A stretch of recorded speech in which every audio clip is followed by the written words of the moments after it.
దేవుని పరిశుద్ధ నామానికి సంపూర్ణ మహిమ కలుగునుగాక. ప్రభువైన యేసుక్రీస్తు నామములో ప్రియులందరికీ ప్రేమ వందనాలండి.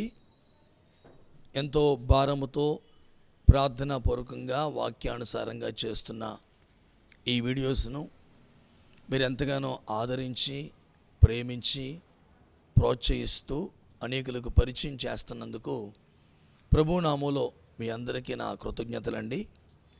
మీరు చూపిన ప్రేమను మరుచుటకు దేవుడు అన్యాయస్తుడు కాదు. తప్పక ఈ వర్తమానాలు మీరు ఆఖరి వరకు చూడండి. పూర్తిగా ఆఖరి వరకు మీరు వింటే తప్పకుండా మీకు మంచి సబ్జెక్టు దొరుకుద్ది. ప్రభు సముఖంలో అనేకులకి షేర్ చేయండి. ఈ ఛానల్ని సబ్స్క్రైబ్ చేయండి. బెల్ గంట ఉంటుంది, ఆ గంటను కొట్టండి. అలాగే అనేకులకి షేర్ చేసి లైక్ చేయండి. ప్రభు తప్పక ఈ అద్భుతమైన ఉపదేశముల ద్వారా మీ కుటుంబాలని దీవించి ఆశీర్వదిస్తారు. ప్రియులారా, మరి ఈ రోజున ఒక మాటను మనం ప్రభు సన్నిధిలో ధ్యానించబోతున్నామండి. క్రిస్మస్ కార్యక్రమంలో క్యాండిల్ సర్వీస్ ఎందుకు చేస్తారు?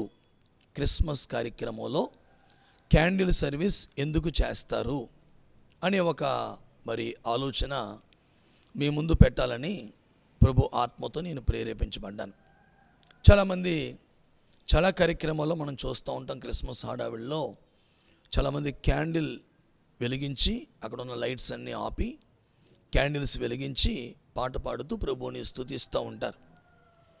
దానికి చాలామంది ఏమని పేరు పెట్టుకుంటారంటే, తెలియని వాళ్ళు క్రొవ్వొత్తుల పండగ అని కొంతమంది ఆ చర్చిలో 500 క్యాండిల్స్ వెలిగించారు కాబట్టి మన చర్చిలో 1000 క్యాండిల్స్ వెలిగించాలి. ఇట్లాంటి పోటీ తత్వం, నామకార్థపు ఆచారపు తత్వం చాలా మట్టుకి క్రైస్తవంలో పెరిగిపోయిందండి.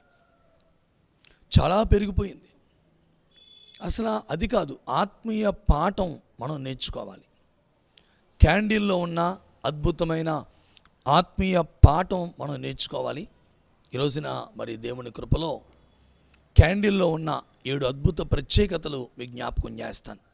ఉదాహరణకి ఆ యొక్క క్యాండిల్ సర్వీస్ ఎలా చేస్తారంటే, మొట్టమొదటిగా ఆ రాత్రి క్రిస్మస్ కార్యక్రమంలో జరుగుతూ ఉండగా లైట్స్ అన్నీ ఆఫ్ చేస్తారు. ఆఫ్ చేసి ఒక పెద్ద క్యాండిల్ వాళ్ళు ఏం చేస్తారంటే వెలిగించి, ఆ పెద్ద క్యాండిల్ని వారు వెలిగించి పెద్ద క్యాండిల్ని అట్లా మనం చూస్తే పెద్ద క్యాండిల్ని పట్టుకుంటారు. అలాగే చిన్న క్యాండిల్స్ అందరికీ కూడా అందిస్తూ ఉంటారు. ఈ పెద్ద క్యాండిల్ ఎవరికి సాదృశ్యంగా ఉందంటే, మన ప్రభువైన యేసుక్రీస్తు వారికి సాదృశ్యంగా ఉంది. ఆ తదుపరి ఒక చిన్న వెలిగించుకోండి. అలాగే ఒక చిన్న క్యాండిల్ని తీసి ఫస్ట్ ఈ పెద్ద క్యాండిల్లో నుంచి ఈ చిన్న క్యాండిల్ని వెలిగిస్తారు. అప్పుడు ఆ చిన్న క్యాండిల్ కూడా వెలుగుతుంది, అలా వెలుగుతూ ఉంటుంది. ప్రియులారా, దీని విషయంలో మనం చాలా ఆత్మీయ పాఠాలు నేర్చుకోవాలి. ఈ రోజున ప్రభు సముఖంలో కొన్ని ప్రత్యేకమైన విషయాలు మీకు జ్ఞాపకం చేస్తానండి ప్రభు లేఖనాల్లో. ఇప్పుడు ఈ పెద్ద క్యాండిల్ అనగా మన ప్రభువైన యేసుక్రీస్తు వారికి సాదృశ్యం. రెండవది, ఈ చిన్న క్యాండిల్ అనగా క్రైస్తవ జీవితానికి సాదృశ్యం. దేవునికి మహిమ కలుగునుగాక. తర్వాత ఈ చిన్న క్యాండిల్ వెలిగించబడిన తర్వాత ఆ ప్రక్కన ఉన్నవారు ఈ వెలుగుతున్న ఈ చిన్న క్యాండిల్ని మరలా ఏం చేస్తారంటే ప్రక్క వారికి ఇచ్చి ఆ చిన్న క్యాండిల్ని కూడా వాళ్ళు వెలిగిస్తూ ఉంటారు. అలా ప్రక్కవారు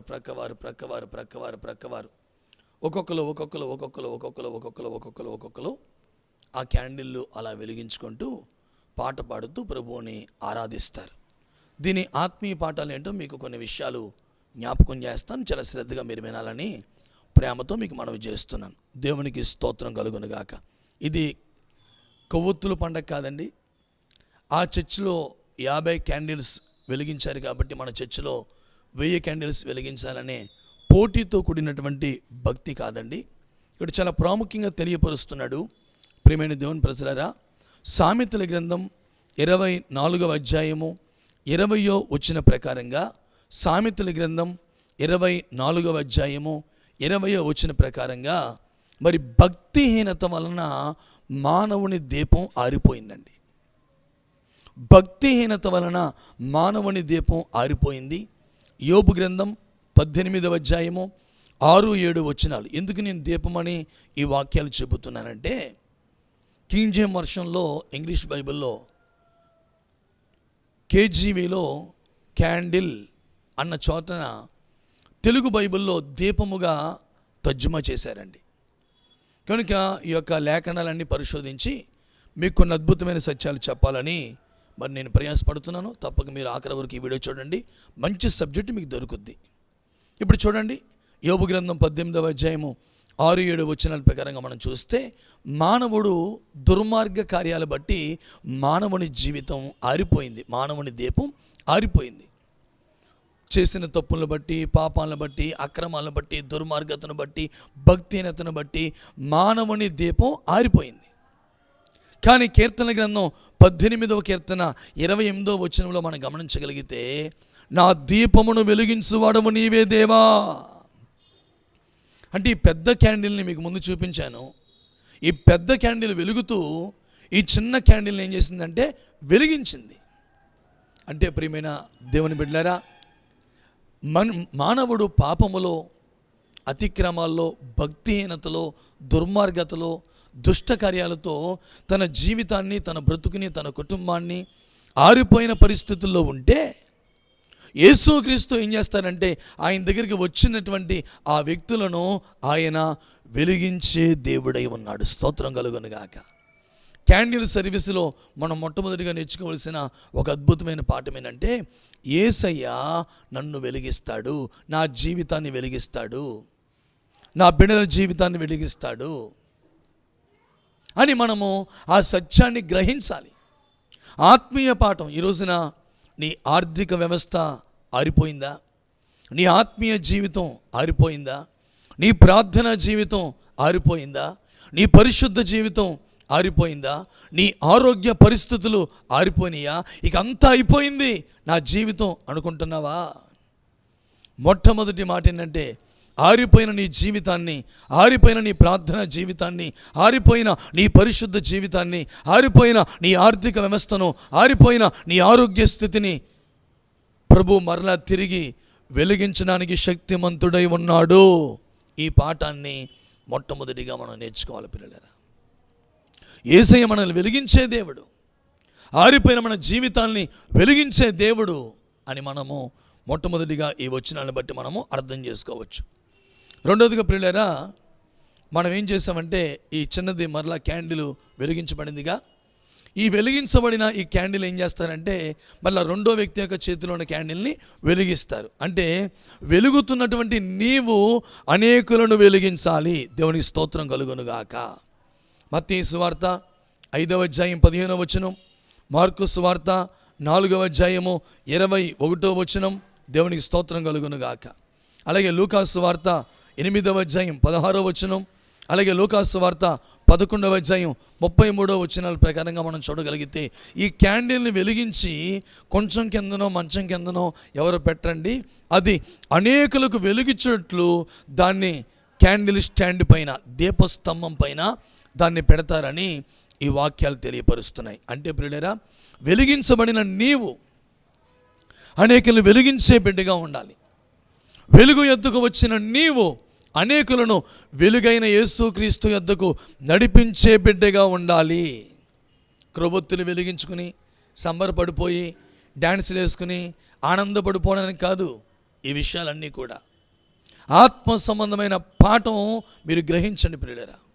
ఒకటి, ఆరిపోయిన మన జీవితాలు, ఆరిపోయిన మన కుటుంబ పరిస్థితులు సమస్తాన్ని యేసుక్రీస్తు వారు తప్పక వెలిగిస్తాడని. రెండవది, వెలిగించబడిన నీవు అనేకులను వెలిగించాలి, అనేకులకి వెలిగించే బిడ్డగా ఉండాలి. అనేకులు మన బంధువుల్లో, స్నేహితుల్లో, రక్త సంబంధుల్లో, మన ప్రాంతంలో, మన వీధిలో, మన దేశంలో, మన గ్రామంలో అనేక జీవితాలు ఆరిపోయినాయి. ఒకప్పుడు మనం అలా ఆరిపోయిన స్థితిలో ఉంటే, మనం అలా కృంగిపోయిన స్థితిలో ఉంటే యేసుక్రీస్తు మనల్ని వెలిగించి ఉన్నాడు. అలాగే ఈ దినాలు ఎవరైతే ఇంకా ఆరిపోయి ఉన్నారో, చీకటిలో ఉన్నారో ఆ ఆరిపోయిన జీవితాల్ని రెండవదిగా మనమే ఒక క్రొవ్వొత్తుగా వెలుగుచూ వారిని కూడా వెలిగించాలి, వారిని యేసు ప్రభు దగ్గరికి నడిపించాలి. మూడవదిగా ప్రియులారా, మనం చూస్తాం ఈ క్రొవ్వొత్తు ఏం చేస్తుందంటే ఈ క్యాండిల్ చీకటిలో వెలుగునిస్తుంది. అలా క్యాండిల్ వెలిగించగానే చూడండి, సేవకులు లైట్స్ అన్నీ ఆపేస్తారు. ఈ క్యాండిల్ అలాగా పెద్ద క్యాండిల్ని సేవకులు వెలిగించి అందరి క్యాండిల్స్ వెలుగుతూ వెలుగుతూ వెలుగుతూ అలాగేమవుద్దంటే ఆ చీకటి అంతా పోయి ఆ చీకటిలో వెలుగు ప్రకాశిస్తున్నట్లుగా మనం చూస్తాం.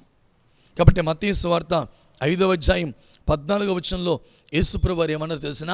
మత్తయి సువార్త 5వ అధ్యాయం 14వ వచనంలో, మీరు లోకమునకు వెలుగై ఉన్నారు. అంటే చీకటి లోకములో పాపములో అనేకులు బ్రతుకుతూ ఉండగా, చీకటిలో అనేకులు బ్రతుకుతూ ఉండగా మనము వెలిగించబడుతూ చీకటిలో వెలుగునిచ్చేవారిగా మనం మారిపోవాలి. స్తోత్రం కలుగునుగాక. అంటే మనం వెలగాలి, అనేకులు వెలిగించాలి. మూడవది, చీకటిని పాలద్రోలాలి, పాపాన్ని జయించాలి, అక్రమాన్ని జయించాలి. లోకములో చీకటిలో వెలుగుతూ ప్రకాశించు క్యాండిల్స్గా మనమే మారిపోవాలని, మూడవదిగా మనము చీకటిని పాపమును పాలద్రోలేవారిగా, లోకములో వెలిగించేవారిగా, లోకాన్ని వెలిగించేవారిగా మనం ఉండాలని దేవుడు ఈ వాక్యం ద్వారా మనతో మాట్లాడుతున్నారు. అలాగే ప్రియులారా, నాలుగోదిగా మనం గమనించగలిగితే క్యాండిల్లో ఉన్న ఒక అద్భుతమైన ప్రత్యేకత ఏంటంటే అది కరిగిపోవచ్చు, అనేకులకి వెలుగునిస్తుందండి. కరిగిపోద్ది, అది వయమైపోద్దండి. పౌలు కొరింథీయులకు రాసిన 2వ పత్రికలో చెప్తాడండి, ఆఖరి అధ్యాయాలు మనం చూస్తాం కదా. ఆయన అంటాడు, నేను వయమైపోయాను, నేను కరిగిపోయాను, నేను వయమైపోయాను, నేను కరిగిపోయాను అని స్పష్టంగా ప్రభు లేఖనాల్లో ప్రభు మాట్లాడుతూ ఉంటాడు. పౌలు మాట్లాడుతూ ఉంటాడు ప్రభు లేఖనాల్లో. ప్రభువు కూడా పౌల్లోంచి మాట్లాడుతూ ఉంటాడు. యేసయ్యని చూడండి, లోకాన్ని వెలిగించడానికి యేసయ్య కరిగిపోయాడు. పానార్పణంగా పౌలు పోయబడ్డాడు. దేవునికి సంపూర్ణ మహిమ కలుగునుగాక. మనం చూస్తాం ప్రియులారా. కనుక క్రైస్తవుడు ఏమవుతుండాలంటే కరిగిపోవాలి, వ్యయమైపోవాలి, ఖర్చు అయిపోవాలి. ఈ భూమి మీద ఏదో సంపాదించుకుని, ఈ భూమి మీద ఏదో కూర్చేసుకుని, ఈ భూమి మీద ఏదో పోగేసుకోవడం కాదు. దేవుడు నీకు ఇచ్చిన ప్రతి ఆశీర్వాదాన్ని, దేవుడు నీకు ఇచ్చిన ప్రతి దీవెనను స్వార్థ నిమిత్తం వాడాలి. నీ కష్టార్జితము, నువ్వు పొందుకుంటున్న ఆ దీవెన, నీ ఆశీర్వాదము అనేకులను ప్రభు యొద్దకు నడిపించే విధంగా ఉపయోగపడాలి. నీ కష్టార్జితం ద్వారా 1000 మంది పరలోకానికి రావాలి. స్తోత్రం కలుగునుగాక. కనుక క్రొవ్వొత్తు కరిగిపోద్ది, క్రైస్తవుడు కూడా కరిగిపోతూ అనేకులను వెలుగునిస్తాడు. అలా ఏమైపోతారు, ఖర్చు అయిపోతారు. ఈ పాఠాన్ని మనం నేర్చుకుంటున్నాం.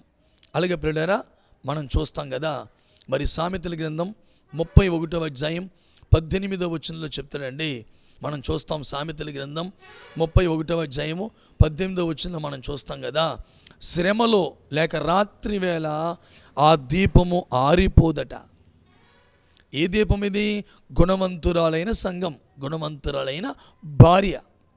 ఈ గుణవంతురాలైన భార్య అయినటువంటి ఈ సంఘం అంట, ఎన్ని శ్రమలు వచ్చినా, ఎన్ని శోధనలు వచ్చినా ప్రభువే మనల్ని వెలిగించాడు గనుక, ఎన్ని శోధనలు వచ్చినా, ఎన్ని శ్రమలు వచ్చినా మన దీపము ఆరిపోకూడదు.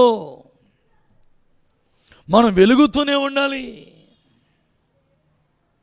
5వదిగా ప్రియులారా, మనకి నేర్పిస్తున్నాడు పరిశుద్ధాత్మ దేవుడు, శ్రమల మధ్యలో దేవుని కొరకు ప్రకాశించే బిడ్డగా ఉండాలి. పోరాటాల మధ్యలో ప్రభు కోసం వెలుగుతున్న బిడ్డలుగా మనం ఉండాలి. ప్రభు దాన్ని కోరుతున్నాడు.